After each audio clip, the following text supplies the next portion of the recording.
Good good afternoon students. आज हम भिन्न के संबंध में अध्ययन करेंगे। इससे पूर्व आप कक्षा 6 या प्राथमिक कक्षाओं में भिन्न के संबंध में ज्ञान प्राप्त कर चुके होंगे।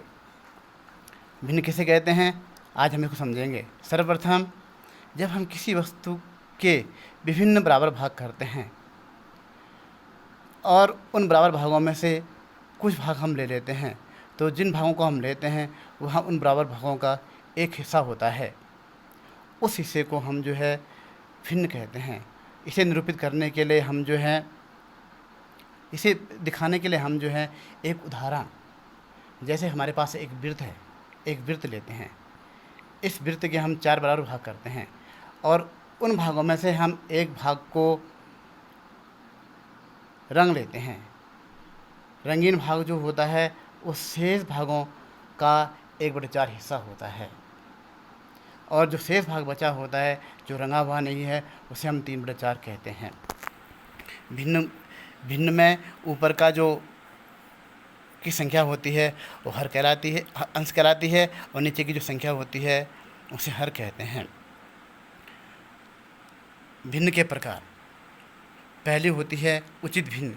यह वह भिन्न होती है जिसका अंश उसके हर से छोटा होता है, अर्थात जो संपूर्ण का एक भाग को निरूपित करती है, जैसे 1/4 या 2/5। दूसरी भिन्न होती है विषम भिन्न। यह भिन्न संपूर्ण एवं उचित भिन्न का एक संयोजन होता है, अर्थात विषम भिन्न में अंश बड़ा एवं हर छोटा होता है, जैसे 7/4 एवं 9/5। इस भिन्न को हम संयुक्त भिन्न भी कहते हैं या मिश्रित भिन्न भी कहते हैं। कारण क्या है कि यदि हम इसके हर से इसके अंश में भाग दें तो हमें एक पूर्ण संख्या प्राप्त होती है। जैसे हमने 7/4 भिन्न में 4 का भाग 7 में दिया तो हमें एक पूर्ण संख्या प्राप्त होती है, और शेष जो भाग प्राप्त होता है वह एक भिन्न के रूप में होता है, और इस प्रकार हम इसको एक सही 3/4 के रूप में लिखते हैं। अब हम भिन्नों का योग एवं घटाना सीखेंगे। हमारे पास भिन्न है, भिन्नों का योग है 3/5 धन 2/7। इस योग को करने से पूर्व सबसे पहले हम भिन्नों के हरों को समान करेंगे। तो समान करने के लिए हम पहली जो भिन्न होती है उसके हर को दूसरी भिन्न के हर से गुणा कर लेते हैं, और जब हर को दूसरी संख्या के हर से गुणा करते हैं तो पहली भिन्न के अंश को भी दूसरी संख्या के हर से गुणा करना होता है, या हम दोनों हरों का लघुत्तम समापवर्त निकाल लेते हैं, जैसे कि नीचे उदाहरण में दिखाया गया है। 3/5 धन 2/7। तो 3/5 जो भिन्न है, इसके हर को हमने 7 से गुणा किया तो अंश को भी हम 7 से गुणा कर देंगे। धन 2/7 के हर को हमने 5 से गुणा किया तो अंश को भी 5 से गुणा कर देंगे। इस प्रकार हमें जो भिन्न प्राप्त होती हैं वो 21/35 धन 10/35 प्राप्त होती हैं। अब इन भिन्नों में हर समान हो गए हैं। अब हम भिन्नों के अंशों को जोड़ लेते हैं और उन भिन्नों का जो योग होता है वो 31/35 प्राप्त होता है। इसी प्रकार हम भिन्नों का व्युत्कलन या घटाना भी करते हैं।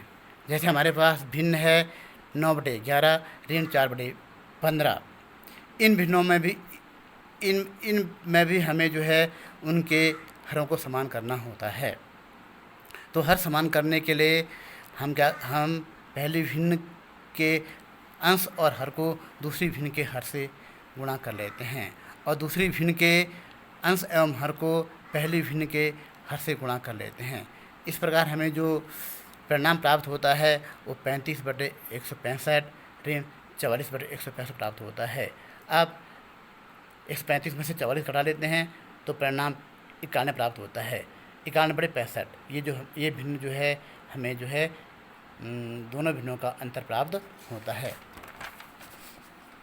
एक अन्य प्रकार का प्रश्न भी होता है जिसमें एक पूर्ण संख्या होती है और उसका जो योग है एक भिन्न से करना होता है। तो हमारे पास ये भिन्न दी हुई है, ये जो भिन्न दी हुई है ये है पूर्ण संख्या 4 धन 7/8। उपरोक्त प्रश्न को हल करने के लिए हम 4 के नीचे हर में 1 लिख लेते हैं, क्योंकि किसी भी संख्या में 1 का भाग देने पर उसके मान में कोई अंतर नहीं आता। तो इसका योग हम इस प्रकार करेंगे, 4/1 धन 7/8। इनके हर समान करने पर 4 गुणा 8/1 गुणा 8 धन 7 गुणा 1/8 गुणा 1 बराबर 32/8 धन 7/8। और हमें जो परिणाम प्राप्त होता है वो होता है 39/8, जो कि एक विषम भिन्न है। अब इस भिन्न को हमने जो है संयुक्त भिन्न या मिश्रित भिन्न में बदलने के लिए हर से अंश में भाग दे देते हैं, और इस प्रकार हमें जो मिश्रित भिन्न प्राप्त होती है या जो संयुक्त भिन्न प्राप्त होती है वो 4 से ही 7/8 प्राप्त होती है। इस प्रकार हम भिन्नों के योग एवं व्यवकलन को कर सकते हैं।